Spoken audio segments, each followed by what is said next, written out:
Grab a cup of coffee and start your Sunday with Change Your Attitude, Change Your Life. Change Your Attitude, Change Your Life features stories to inspire, motivate, and empower you. Live your best life now. Listen, learn, think, and decide. Change Your Attitude, Change Your Life. Every Sunday morning at 9 on the Talk of New York, AM 970, The Apple. Visit CYACYL.com.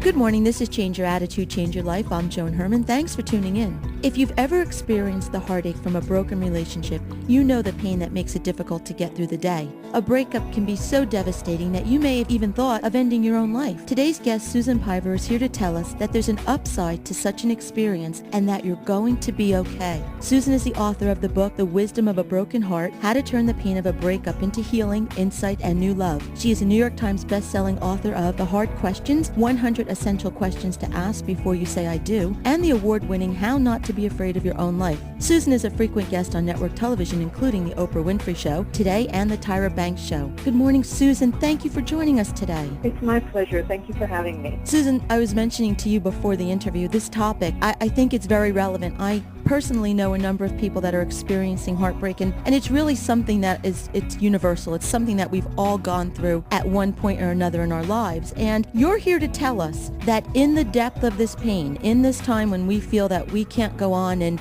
our life is over and we really don't want to go on, you're telling us that some good can come of this and that there's wisdom to be found if we look for it. Before we get into that, I'd like to ask a little bit about your journey. What was it that you went through that inspired you to write this book? Well, there are two things.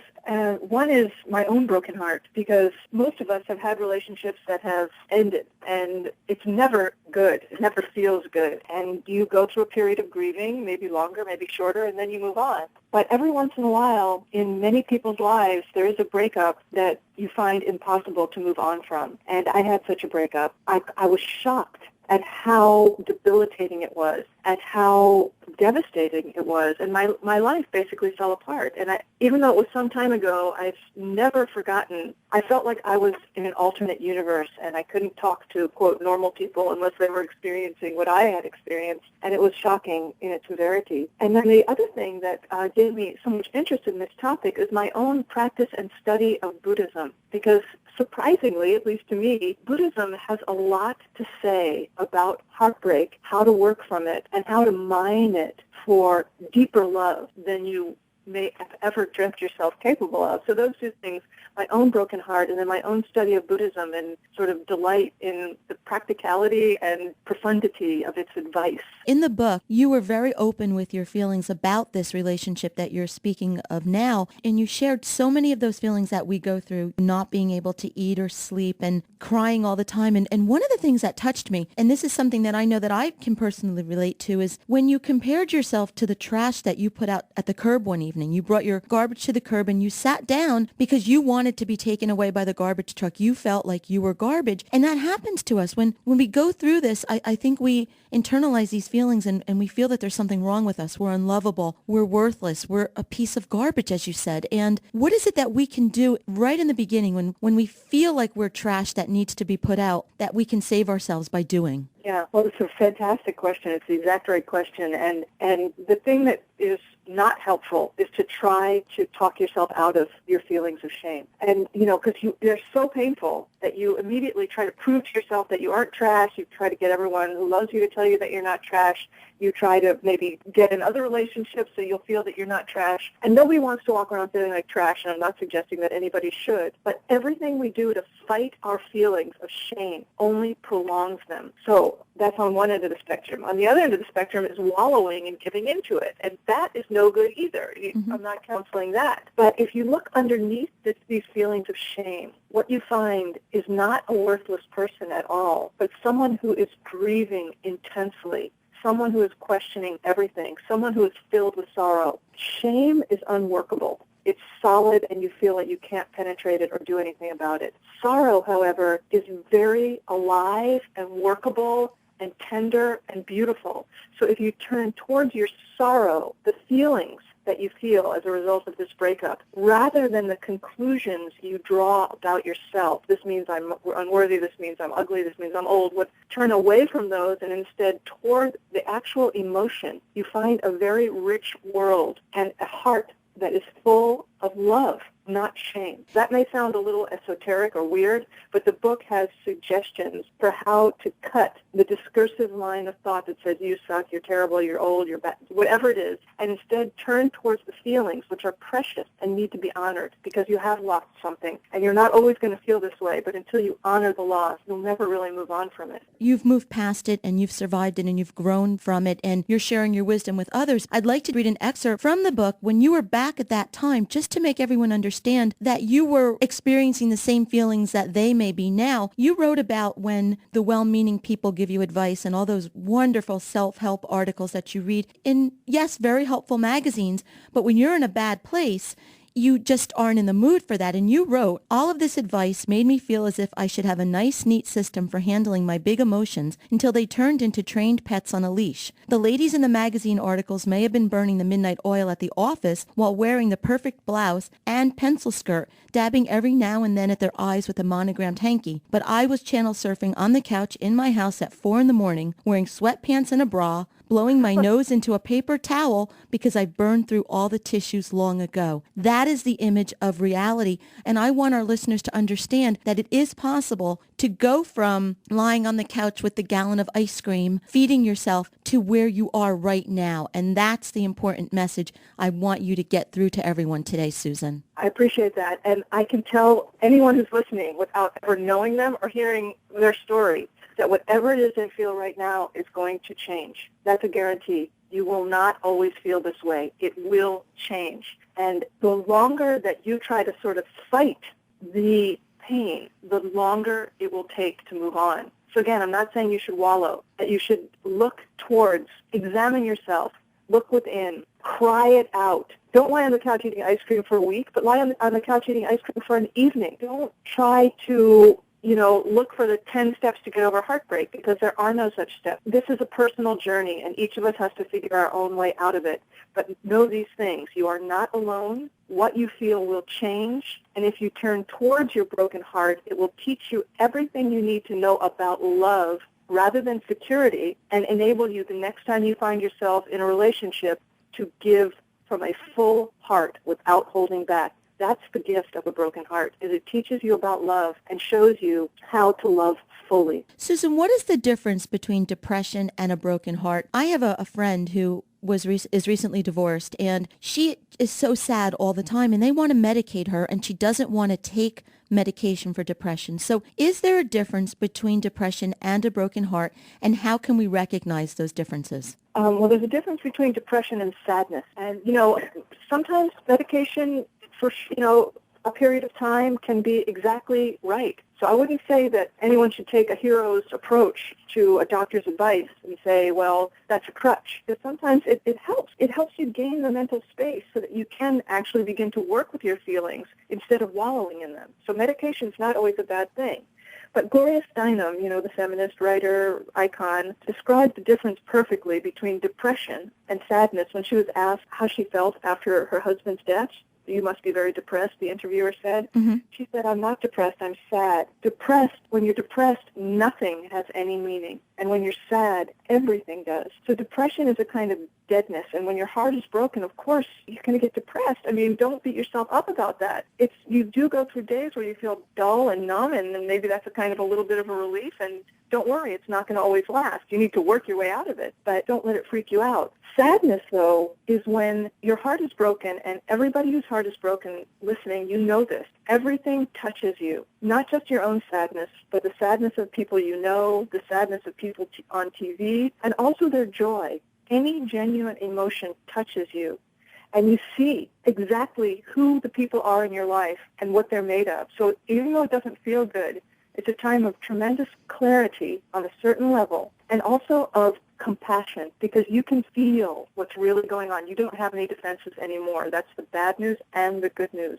So instead of building your defenses back up, which is the sort of conventional wisdom and all the self-help books out there say this is how to get away from it, the Buddhist advice is how do you stay in this state of openness and stabilize your heart? Rather than trying to close back up again, how do you leave it open but stable? And that is completely possible. And this way we don't live in that constant state of fear that I'll never be loved again, I'll never want to love again because I'll be hurt. And it helps us to eliminate that fear state, I think, which is the most paralyzing for us in this entire process. And you know what? It's valuable, too, because when your heart is broken, you know without a doubt that in one hand you hold this profound wish to be loved and loved. And there's no doubt about that. That's the number one most important thing. And you may have pretended that other things were more important, but now you know you were wrong. That the only thing that's important is, are you loved and can you give love? And that's what you hold in one hand. And in the other hand, when your heart is broken, you hold the knowledge that it can never be made safe.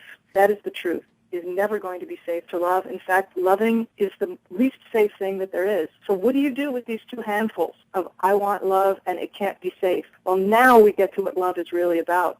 It's not about finding safety. It's not about finding someone to love me. It's about opening and being vulnerable and giving and being smart. I'm not saying anyone should be stupid, but it's about going forward with a sense of warriorship into I am going to love anyway. That's real love. Not the kind that's the I'll give to get or I'll to make a bargain with each other. This is where we're talking about genuine love. That's why there's wisdom in heartbreak. And that way we get away from the focus on looking or attracting new love, and we learn how to give love to others. That's the key. That is the key to healing a broken heart, is to begin to shift the focus from how can I get love again, which I'm not saying anyone should give up, because God willing, everyone will get love again. But to shift it a little bit from how am I going to get love to how am I going to give love, and to start finding ways, big and small, in your everyday life to give love. How can you open your heart? How can you offer tenderness to everyone you encounter? This is the secret healing formula for getting over heartbreak. Nothing about attracting. You don't need to attract it. You start giving it, and then it's there. That's how you get attracted. You give it. Now, we're talking about the importance of healing and getting the process in place and the benefits of it. Now, what would be concrete, tangible steps that people can do to begin the healing process? Well, I really counsel very strongly a meditation practice because, as everyone with a heartbreak knows, one of the most horrible bits is that it feels like your own mind is attacking you because you can't stop thinking. You can't stop rehashing. You can't stop questioning yourself. And if only I had said this or done that or worn pink or gone here and not there. That's very painful to be trapped in a mind like that. And you feel like you have no control, but you do. And when you learn a meditation practice, and I teach it in the book, and I also have instruction on my, guided audio and video instruction on my website. But there's all kinds. If you develop a meditation practice, 5 or 10 minutes a day of allowing your mind to rest, that has quantum effect on your ability to heal, because if you can't control your mind, then you don't have a lot of options. But if you learn to work with your thoughts, that's number one, so a meditation practice. Number two, I sort of already suggested, start to find ways, small ways, to give love in your everyday life. Make one gesture of giving love, whether it's taking an extra moment to talk to someone that's delivering something to your workplace, how are you, or writing a note to someone that you know is also experienced a heartbreak, something about, I'm just thinking about you.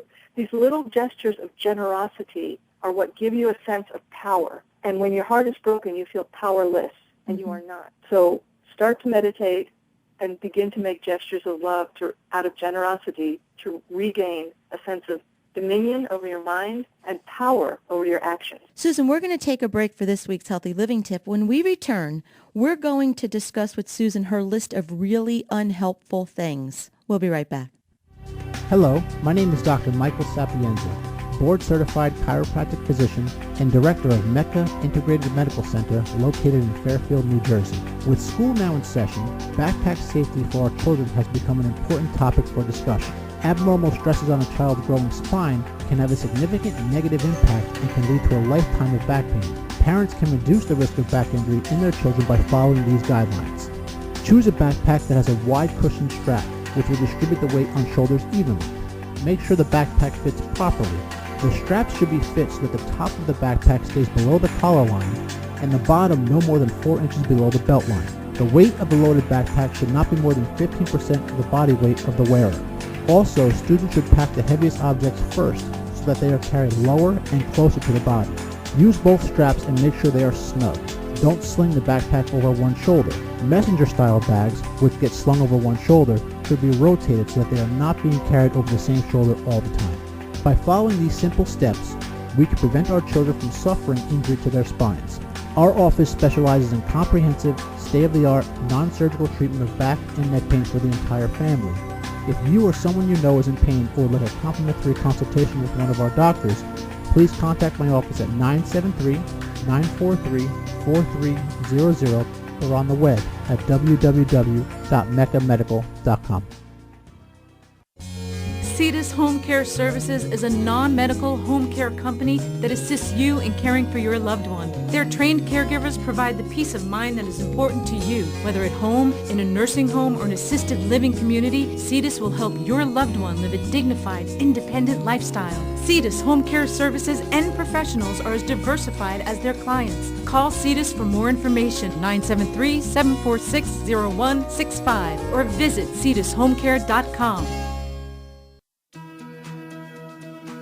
Change your attitude, change your life, and big, believe, inspire, grow. Salute the entrepreneurial spirit of small business owners, people who follow a dream, work hard, and make it happen. This week's Spotlight on Counterparts at Home is brought to you by REA, a global consulting firm providing career and transition services to individuals and relocating families worldwide. Our busy lives often force us to choose fast food or tasteless frozen entrees when we'd much rather enjoy the benefits of good, healthy home-cooked meals. Unfortunately, our schedules leave us little time to plan, shop for, and prepare the kind of food we'd like to eat. Counterparts at Home Personal Chef Service is your what's for dinner solution. Counterparts at Home provides delicious meals for you and your family. Everything is done for you. Menu planning, grocery shopping, food preparation, and cooking. With Counterparts at Home, only the freshest high-quality ingredients are used. Counterparts at Home is the perfect, affordable, time-saving solution to create a culinary experience in your home. Call or email for a no-obligation free consultation. Visit www.counterpartsathome.com. Counterparts at Home, bringing dinner time back to your home. Health insurance costs have risen at an alarming rate. At the same time, coverage choices have narrowed. Supplemental insurance provides an employer with the opportunity to enhance its current health plan without adding cost or administration. From accidents to catastrophic illness to intensive care to unexpected death, VMN Benefits has the plan to meet your needs. Call VMN Benefits at 201-697-0203 to learn more about supplemental insurance. VMN Benefits, providing peace of mind for your employees. Some people prefer traditional funeral services. Others prefer cremation. Some want an elaborate ceremony. Others don't want any ceremony at all. Visit Funeral Homes offer all types of services because we know there are all types of people. That's why we specialize in personalized funeral services. To meet the needs of each and every family, call Bishop Quinlan Funeral Homes of Clifton at 973-546-2000 and Bishop Parker Funeral Home of Little Falls at 973-256-4700 for ideas and information on how to plan a service as individual as you are. Change Your Attitude, Change Your Life now has a free monthly digital magazine that can be read online or emailed to your inbox. Each month, nationally recognized leaders in their field provide the information that you need to inspire and motivate you. We believe in a holistic approach to life, incorporating mind, body, and spirit. As philosopher Francis Bacon said, knowledge is power. Use the wisdom provided in the publication and apply it to your everyday life. Visit CYACYL.com for more information or to begin your free subscription. That's CYACYL.com. Welcome back to Change Your Attitude, Change Your Life. I'm Joan Herman, and our guest today is Susan Piver, author of the book, The Wisdom of a Broken Heart. Susan, before break, we were talking about the steps that our listeners can take to begin the healing process when experiencing a broken heart or being in a broken relationship. And you, in your book, The Wisdom of a Broken Heart, compiled a list of really unhelpful things. And when I was reading this list, it's not funny, but when you step back and you think about how often you've done these things, now I'm able to laugh at it, but I would like to run through some of these. You mentioned before the relationship replay is when you run the relationship over and over again, and you think about all those little details. Had I said this, had I said that? Why is that bad for us to do? Yes. And by the way, I did not come up with this list from years of, academic research. Mm-hmm. I came up with this list because I did all of it. I know. I did them all too, Susan, so it's okay. Cheers to that. So it's just not helpful to go over and over the details of why you said this or why he or she said that, because you never get anywhere. It's Right. just a cycle, and it's like an addiction. Mm-hmm. It's not helpful. So it's an addictive behavior, and it keeps you stuck. So, I'm not saying that going to therapy is not unhelpful, because that's very helpful. Or examining and analyzing your actions, that's very helpful. Right. But there's a certain point where it tips over into just craziness. This is the obsessing. This is when you play over everything you've ever said to the person. Oh, my God. It's so painful. And at the same time, there's something weirdly delicious about it. So that's what makes it addictive. So that's not so helpful. And another thing that I say is not so helpful is, sometimes your friends are not the most helpful.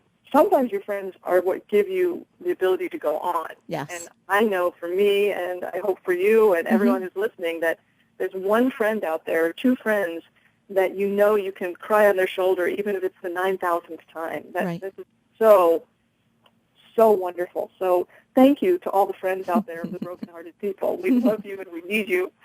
But there's some friends that try to help you, but it's not really very helpful. They try to help you by telling you that here's what's wrong with you and what you need to fix, or Right. here's how you can attract new love. You need to cut out dairy, or you need to, go on to a boot camp, or people that sort of commiserate with you. Yeah, all men or women, they are horrible, and you can't trust them. Or these kind of friendships are not very useful. So it's good to talk to the right person, but the right person is the one that makes you feel your vulnerability and feel unashamed of it. That's the right person to talk to.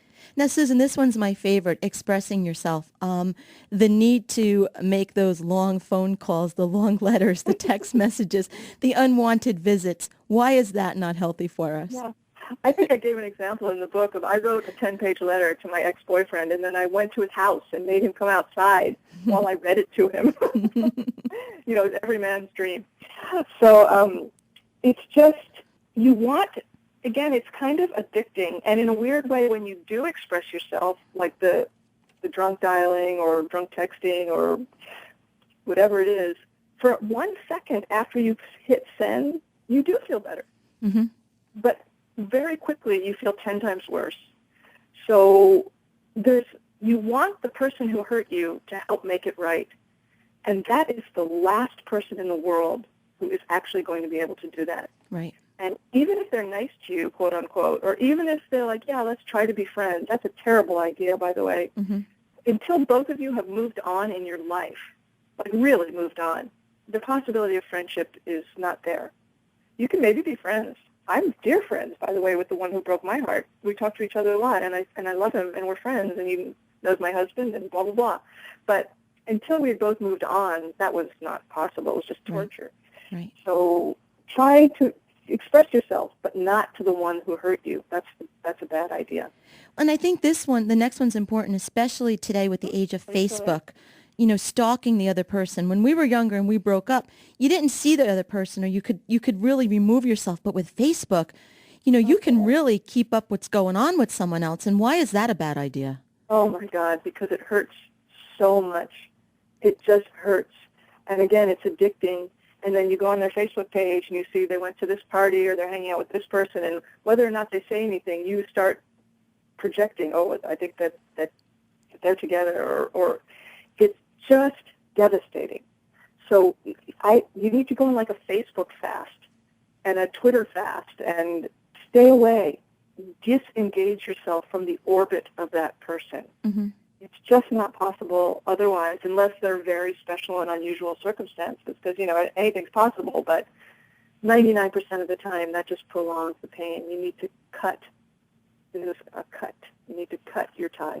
And when you cut the ties, it gives you the opportunity then to look within and to heal and to find the gifts and the wisdom that come from this relationship. Yeah, exactly. And you may think, well, I want to hold on because there's a slight chance it might work out. But you know what? It didn't work out. The relationship in its previous form is done.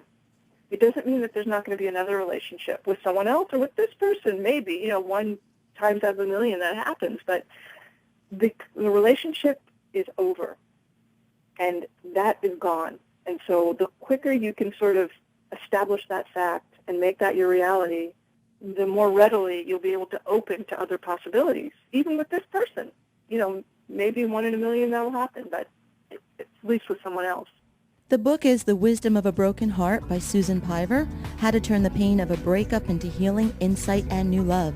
For more information about Susan, you can visit our website, CYACYL.com, which stands for Change Your Attitude, Change Your Life. While on the site, listen to past shows as podcasts and read our digital magazine. And I'm pleased to announce that Susan is now a regular monthly contributor to the publication. That's CYACYL.com. Susan, thank you so much for spending time with us today, sharing the wisdom that you have learned through the pain of a heartbreak. And I hope that our listeners will be able to take some insight from this interview and apply it to their life and to begin their process of healing. It's been my pleasure to speak with you, and I've really appreciated the conversation a lot. And I wish all of your listeners all the blessings of love.